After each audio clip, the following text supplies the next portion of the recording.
what's up, and welcome to my corner of the internet. I would like to give my first disclaimer and just express to our great lord and cringe, Kirito. God, this guy's cringe, but he has an interesting story, an interesting world, and it's not half bad. And also, I have not watched past the first season, so don't ask. I've never seen it, never going to see it, and I don't care to see it. I think Sword Art Online's first season is amazing. Period. In this current time where we're seeing a lot of isekais and the isekai frenzy is at its best, I think Sword Art Online's first season is something to be talked about, to be remembered, and something to look back on. And I found myself looking back, and I enjoyed what I found. Written by Reiki Kawahara. So boom, the story of Sword Art Online starts off with us following this guy named Kirito, and basically he's in this new age MMORPG where it's basically helmets and pods. It's super futuristic and super cool somewhat. Kind of weird, but cool. Within a certain day, the game doesn't allow people to log out, and now there set upon them a challenge. And within this challenge, the video game has now decided you can't leave until you beat the game, and if you die here, you die in real life. And that sets off our story.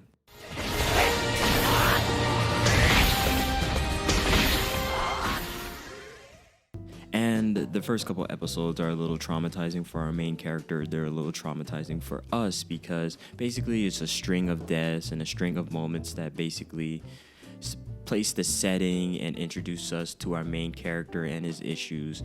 Back to our main character, the king of cringe. Kirito is not a bad character. He's not badly written. It's just some of his responses and some of his actions are questionable and a little bit uninteresting at times. You could see how they really tried to play into the anime factor or some of the tropes that happen in anime. And to be honest, sometimes he's very unlikable. Sometimes you're just like, oh my god, why are you like this? But regardless, he's a decently written character, and the first couple episodes set you up to understand why he does what he does. And overall, you can somewhat see why he does these things. It's like seeing that weird kid in high school. You're like, when you get to know him and see his personality, you're like, that's why you're like that.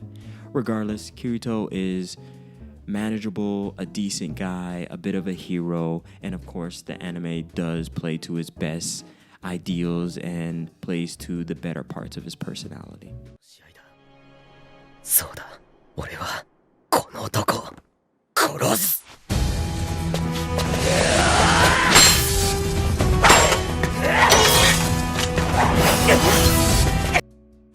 One of the great things about Sword Art Online is it has a very interesting world.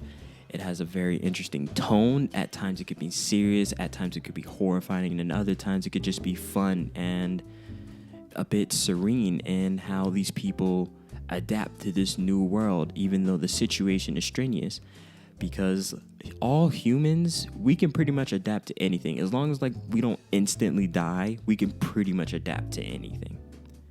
And Sword Art Online exposes that. It exposes humanity. It showcases other characters, how they deal with the world, how they develop. One of the most interesting relationships in the story is Kirito and sword makers, those people that run shops and markets. These are actual people, not necessarily the NPCs, but actual people that decided to support those that are on the front lines. I think that's a very interesting and sentimental moment where you see humanity. Like, I can't be on the front lines, but I will always support. One of the best aspects about SAO is what it does with so little. I remember the story, and it's pretty simple. The background is simple. There's some beautiful shots. There's some beautiful art, but it's so simple. Like, imagine having just a video game with swords. That's interesting and different. I've not played MMORPGs simply because they didn't have one weapon. So the combat system, all the rules, and all these different ideas are so interesting just to see within this world. Regardless, one of the other great aspects about Sword Art Online is it's episodic. It's not necessarily continuous. we keep going forward, but we're not seeing Kirito every day. We're seeing him at different moments. We're seeing him as a beater, beta tester that has more knowledge than the normal players. We see him as a solo player on the assault team, which is the team that is at the forefront of beating the game. Kirito is evolving, and we see snapshots of that until we get to some of the main arcs.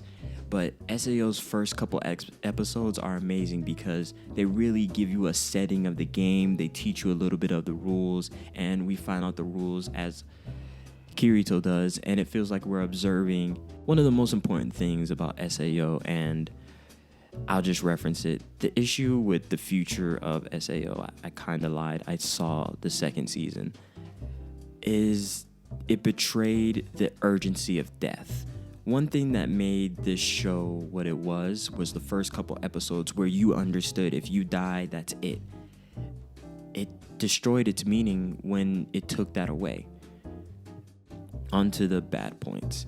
Kirito has a serious hedgehog's dilemma. It's somewhat warranted as he's seen so many people die, and him himself has his own personal problems, and we notice these things. But it doesn't warrant how he flip-flops between these feelings. It's somewhat hypocritical, but I could see it and understand him as a person. Also, at times, the story plays to his strengths, which sometimes it feels like it's a little bit boring how easy they make it for him and how badass he can come out in a situation when it's like, whatever. SAO is great for the story. It's great for the ideas explored. It's also great that it's a non-linear story. What I enjoy most about it is we get to appreciate this world and we almost become a part of it. We enjoy the rules, we enjoy the mysteries, and we enjoy the aspects explored. And this definitely is filled with aspects that isekai nowadays just take. It's easily noticeable. We see some of these tropes and ideas that so many other anime and manga perpetrate now.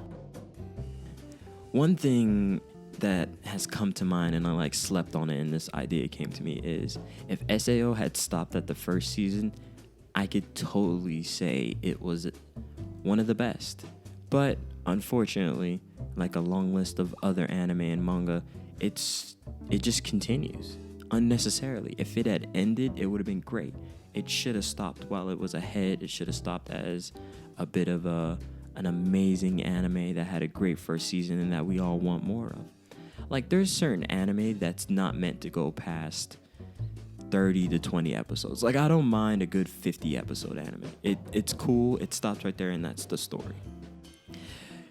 But regardless, I recommend SAO because of how amazing the story is, how great the character is, and you see some of the beginning stages of the isekai drama as we see it today. I think that's worth a recommendation. I think that's worth you going back and enjoying this, and I'm personally enjoying rewatching it. So, if you disagree, or you agree, or you want to talk about it, please like, comment, and subscribe. It helps me out a bunch. My socials are in the description. Please let me know how you feel, and have a great day.